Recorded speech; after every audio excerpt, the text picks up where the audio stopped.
केंद्र में अब ये निश्चित हो गया है कि नरेंद्र मोदी फिर से प्रधानमंत्री पद की शपथ लेंगे, यानी कि एनडीए की सरकार बनने वाली है। लेकिन झारखंड का क्या प्रतिनिधित्व होगा, कौन कौन से चेहरे केंद्रीय मंत्रिमंडल में शामिल किए जाएंगे, क्योंकि पहले झारखंड के 2 सदस्य केंद्रीय मंत्रिमंडल का हिस्सा थे, लेकिन अर्जुन मुंडा अपनी सीट हार गए हैं, तो वो एक पद कम हो रहा है।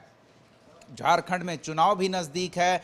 आदिवासी क्षेत्रों में बीजेपी को नुकसान का सामना करना पड़ा है, तो ऐसे में आदिवासियों का हित भी ध्यान में रखना होगा।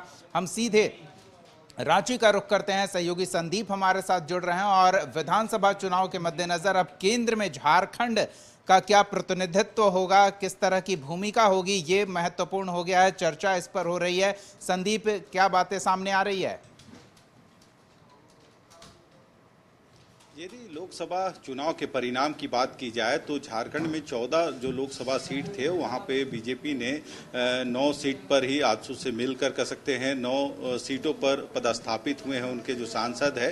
हालांकि कई ऐसे जो बड़े चेहरे थे बीजेपी के, उनको इस हार का सामना इस चुनाव में करना पड़ा है और अब कहीं ना कहीं निशाना जो है आगामी जो विधानसभा का चुनाव है उसको देखकर अब जो बैठकों का दौर है वह शुरू हो गई है। कैसे अब विधानसभा में अच्छा किया जाए, इसको लेके एनडीए तैयारी कर रही है। हालांकि यदि प्रधानमंत्री नरेंद्र मोदी की बात करें तो यह पक्का हो गया है कि अब वो एक बार फिर से प्रधानमंत्री का नेतृत्व यानी देश का नेतृत्व मोदी करेंगे। हालांकि इसको लेके इंडिया गठबंधन या कह सकते हैं झारखंड में जो इंडिया गठबंधन के जितने भी साथी हैं उनका ओर से अब जो आरोप है वह लगना शुरू हो गया है, क्योंकि यदि झारखंड की 9 लोकसभा सीटों पे बीजेपी और आजसू की बात की जाए तो कहीं ना कहीं आजसू को भी एक सीट गिरिडीह का मिला है और ऐसे में जो जगह आजसू को मिलनी चाहिए उस पे भी सवाल अब जो गठबंधन के साथी हैं वो उठाने लगे हैं। उनका साफ तौर पे कहना है कि आज की जो बैठक में मंच में सुदेश महतो को, जो आजसू सुप्रीमो है,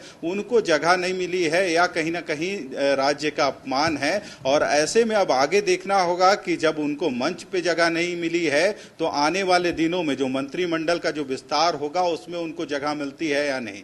हालांकि देखा जाए, संदीप आप हमारे साथ अब बने रहें, तो फूट डालने की कोशिश की जा रही है ताकि इसका फायदा आगे झारखंड के विधानसभा चुनाव में उठाया जा सके। लेकिन इस बीच हम बात करें, हेमंत सोरेन को लेकर भी सियासी गहमा-गहमी बढ़ी हुई है। दरअसल सीपी से हैं विधायक बीजेपी के, उन्होंने निशाना साधा है राज्य सरकार पर और जेल में हो रही हेमंत सोरेन की परेशानियों के लिए राज्य सरकार को जवाबदेह बताया है। सुनिए क्या कह रहे हैं। मैंने भी पढ़ा, मुझे आश्चर्य लगता है कि भाई न्यायिक हिरासत में कौन रखा है। कोर्ट द्वारा उन्हें न्यायिक हिरासत दिया गया है। जो जेल है वो राज्य सरकार के अंदर आती है और उसके बाद भी रोना रो रहे हैं। तो हमारे नेता बाबूलाल मरांडी जी ने स्पष्ट कहा है कि भाई वहाँ का सीसीटीवी उपलब्ध कराइए कोर्ट को, पता चल जाएगा कि आप जो है आपके साथ अन्याय हो रहा है या नहीं हो रहा है। और यदि अन्याय हो रहा है तो आपकी सरकार कर रही है, इसमें भारतीय जनता पार्टी और केंद्र का कोई मतलब ही नहीं रहता है। तो ये गंभीर आरोप सीपी से हैं, राज्य सरकार पर लगा रहे हैं। जेएमएम की सरकार है, जेल में बंद है हेमंत सोरेन और वहां वो परेशान है। संदीप के पास चलते हैं। संदीप, ये क्या चल रहा है?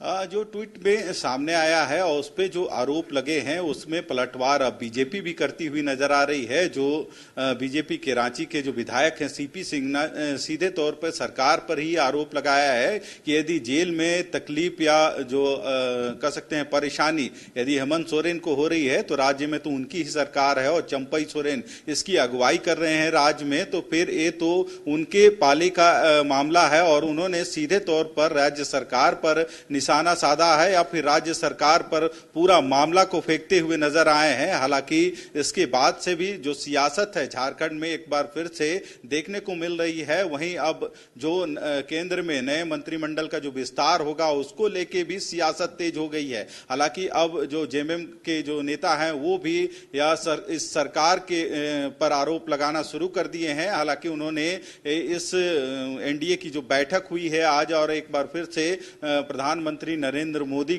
को बनाने की दिशा में जो आज एनडीए की जो बैठक हुई है तो उसमें कहीं ना कहीं इन्होंने साधुवाद तो उनको जरूर दिया है, पर उनका साफ तौर पे कहना है कि यदि पहली संसद जब बैठती है तो यहाँ का जो सरना धर्म कोड है या पर 27% जो आरक्षण का मामला है उसे पूरा करे पहली संसद की बैठक में, तभी हम उनको साधुवाद देंगे। तो कह सकते हैं इस बीच में अब जो केंद्र और राज्य की जो सियासत है एक बार फिर गर्माती हुई नजर आ रही है। जी